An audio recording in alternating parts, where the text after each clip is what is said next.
Videos like this have added fuel to simmering anti-government anger in Kenya. The lavish lifestyles of lawmakers splashed across social media. Then you need to check yourself. In April and May, during the build-up to recent widespread protests, MP Zahir Janda posted these on TikTok, triggering an angry response online. Protesters have since tried to storm his home in the western town of Kisii. Janda did not respond to requests for comment. But he's also not the only one. Kenya's protests, initially sparked by proposed tax hikes, have increasingly drawn attention to the large salaries, perks and ostentatious lifestyles of lawmakers. That's in a country where 3/4 of the population is young and well-paid work is scarce. And, according to artist and activist Rachel Stephanie Akinyi, where most Kenyans are sleeping hungry. Why would you show us your lavish lifestyle and still not do your job as a leader, you know? What are you trying to show us? That we have the power to use your money the way we want to take care of our own needs? But what about us?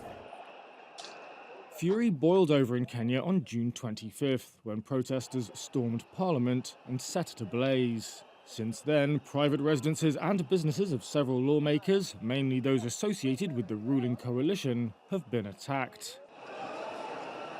Ruto climbed down on the tax proposals and on Thursday, in a further sign of the pressure being brought by the protests, dismissed his entire cabinet apart from the foreign minister. Ruto, who came to power after portraying himself as a champion of low-income hustlers, has said some officials have displayed obnoxious opulence. And it's also an issue that was raised in Parliament by Senator Moneycontrol. The public display of wealth and opulence, unless members of the public can quickly see where you've gotten it, they will not be happy.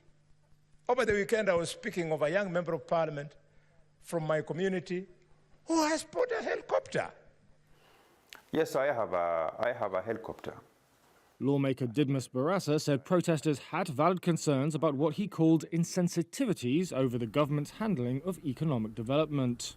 But he said his own personal wealth was a reward for legitimate business activities.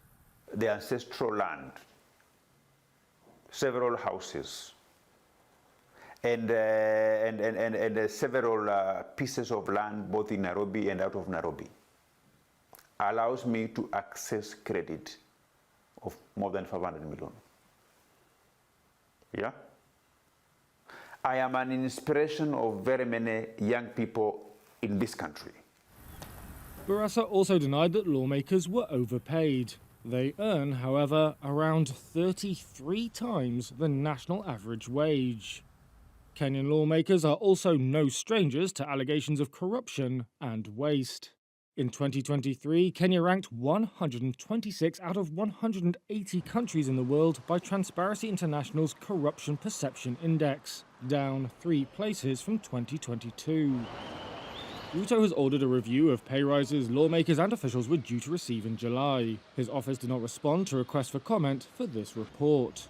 But having faced little opposition since his 2022 election win, he's now up against a youthful, plugged-in movement that does not appear to be fading. The backlash against lawmakers' opulence has seen their videos edited and reposted with negative comments. Social media platforms are awash with allegations of mismanaged funds. Activists have even built an AI-powered chatbot that spits out media reports of corruption allegations when a politician's name is entered.